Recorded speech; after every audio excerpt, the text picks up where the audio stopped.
Bonjour et bienvenue sur la chaîne Interdit aux moins de 13 ans. Avant de parler du contenu, je vous propose de faire un petit retour non pas vers le futur, mais dans le passé, et plus précisément au début des années 70, car c'est à cette époque que j'ai vu mes premiers films au cinéma. J'étais encore qu'un enfant et le cinéma avant ça, c'était d'abord à la télévision, avec l'apparition du fameux rectangle blanc sur les films que nous n'avions pas le droit de voir. Et je me souviens entre autres de la série des films angéliques, dont je pouvais seulement regarder le générique accompagné par la sublime musique de Michel Magne, avant d'entendre d'une voix ferme « Au lit ». Toutefois, mon attirance pour les films avec une interdiction a débuté quelques années après, en découvrant une affiche devant l'entrée d'un petit cinéma de province, mais j'y reviendrai un petit peu plus loin.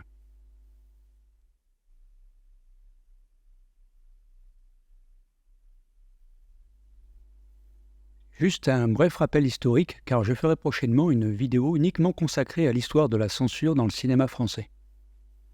Avant 1961, les films étaient soit tout public, soit interdits aux moins de 16 ans. À partir de 1961 et jusqu'en 1989, le moins de 16 ans sera remplacé par le moins de 18 ans. D'ailleurs, beaucoup de films seront frappés de cette interdiction, comme ce fut le cas avec le premier Mad Max. Et on ajoutera une classification intermédiaire, interdiction aux moins de 13 ans. On peut le voir sur cette affiche à droite. Cette mention est également présente sur la plupart des photos d'exploitation. Le classement X, lui, a été introduit, si je puis dire, au milieu des années 70 avec l'émergence des films pornographiques, puis d'extrême violence ou jugés comme tels. Et c'est en 1990 que la commission de censure deviendra la commission de classification, et nous passerons alors de moins de 13 ans à moins de 12 ans et de moins de 18 ans à moins de 16 ans. Par exemple, Le Silence des agneaux, s'il était sorti 2 ans plus tôt, aurait été interdit aux moins de 18 ans. Alors qu'il avait été supprimé, le moins de 18 ans fera son retour en 2000, au moment de la sortie du film polémique Baise-moi. Ce système de classification est toujours le même depuis 33 ans. Rien qu'entre 1945 et 1975, plus de 2700 films ont été interdits aux moins de 13, 16 ou 18 ans.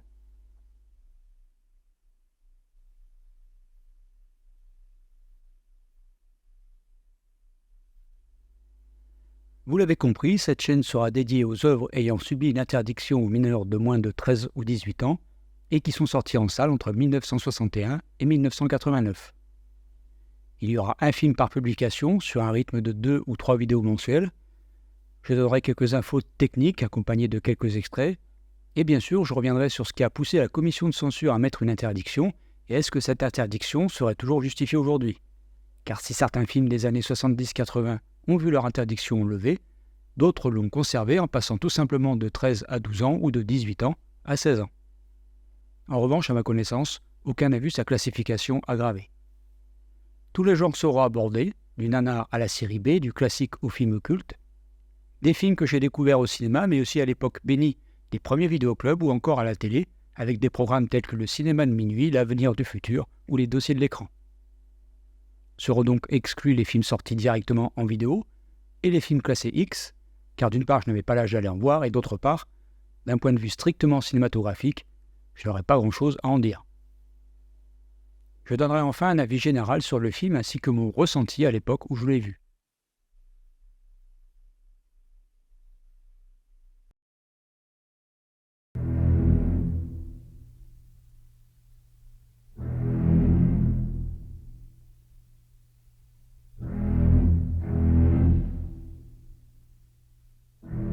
Cette année-là, comme le chantait si bien Claude François, j'ai vu 2 films au cinéma qui m'ont traumatisé. La Tour infernale et Les Dents de la Mer. L'impact qu'a eu sur moi le film de Spielberg a été si puissant que j'appréhende encore aujourd'hui de me baigner dans la mer, et les rares fois où je le fais, je reste toujours très près du rivage. Malgré son interdiction, je n'avais pas encore 13 ans quand je l'ai vu. J'étais avec ma mère et son compagnon, et je me souviens, comme si c'était hier, de cette affiche installée sur un grand chevalet à côté de la caisse du cinéma. Comment ne pas être impressionné par ce requin à la taille démesurée, qui fonce vers cette jeune fille dont on nous dit qu'elle sera la première victime. Comme mise en condition avant d'entrer dans la salle, on ne fait pas mieux. Chef-d'œuvre incontestable et véritable leçon de mise en scène, Les Dents de la Mer, c'est tout simplement le film qui m'a fait aimer le cinéma, la musique de film, et celui qui m'a donné envie d'être réalisateur.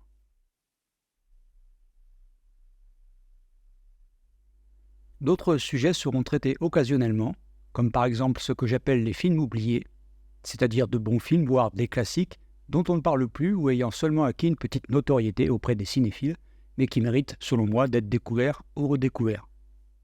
Tora Tora Tora, une coproduction américano-chinoise réalisée entre autres par Richard Fleischer en 1970, fait partie de cela. Un film de guerre spectaculaire que je préfère très largement au mélo un peu trop sucré du Pearl Harbor version Michael Bay. Bien sûr, certains films seront déjà traités dans la section interdit aux moins de 13 ans, mais pour ces films oubliés qui sont tout public, ils feront l'objet d'une section à part. Autre chose que je vais mettre en place prochainement, c'est une rubrique box-office, car il se trouve que ma passion du cinéma m'a aussi apporté un intérêt grandissant pour tout ce qui concerne les chiffres d'entrée. Très jeune déjà, je consultais la page consacrée au box-office qu'on trouvait à l'intérieur du magazine Première. Alors j'ai réfléchi encore à la manière dont cela prendra forme, sans doute une petite vidéo, 1 ou 2 fois par semaine, peut-être en live.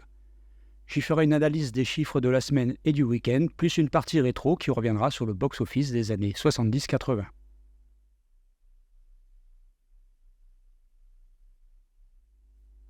En quelques mots, je m'appelle Pascal, j'ai été gérant de 2 vidéoclubs à la fin des années 80. J'ai également réalisé des courts-métrages en 1999 et 2003. Alors il se trouve que mon premier court-métrage était interdit aux moins de 16 ans. Ce n'était pas une volonté de ma part, mais je n'ai pas contesté la décision car j'estimais qu'elle pouvait être justifiée. La vidéo que je ferai sur la censure dans le cinéma français sera l'occasion donc de vous montrer un visa d'exploitation. Après avoir essayé de monter un long métrage qui n'a pu se faire faute de financement, je me suis finalement consacré à mon autre passion, la musique de film, et je viens d'ailleurs de m'installer tout récemment comme auteur-compositeur.